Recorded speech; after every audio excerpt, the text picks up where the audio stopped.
Hamas کے سربراہ اسماعیل ہنیہ کے قتل کا منصوبہ کیا تھا؟ کمرے کا اے سی کیسے خراب ہوا؟ اور اسماعیل ہنیہ کیوں واپس آئے؟ ریموٹ کنٹرول بم کہاں رکھا گیا؟ اور قتل کا منصوبہ کیسے بگڑا؟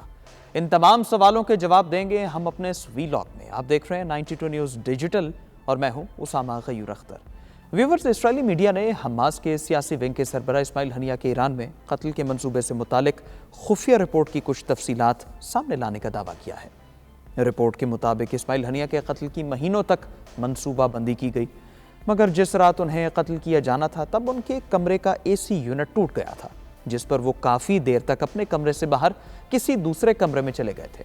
اسرائیلی میڈیا کے مطابق اے سی یونٹ ٹوٹنے اور اسماعیل ہنیہ کے کمرے سے باہر نکل جانے کے بعد ان کے قتل کا منصوبہ بگڑ گیا تھا، کیونکہ انہیں قتل کرنے کے لیے ایک چھوٹا ریموٹ کنٹرول بم ان کے کمرے میں رکھا گیا تھا، جو انہیں اسی صورت میں نقصان پہنچا سکتا تھا جب وہ کمرے میں موجود ہوتے۔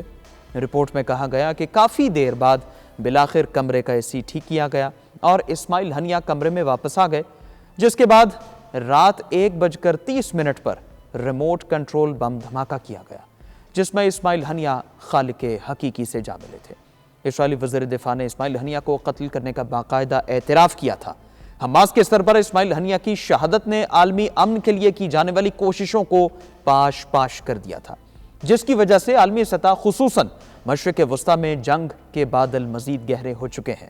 حماس کی طرف سے غزہ میں جاری جنگ رکوانے کے لیے اسماعیل ہنیہ اہم کردار ادا کر رہے تھے اور سب امید کر رہے تھے کہ جلدی جنگ بندی کا معاہدہ طے پا جائے گا، مگر امن کے لیے کردار ادا کرنے والے اسماعیل ہنیہ کو ہمیشہ کے لیے خاموش کروا دیا گیا۔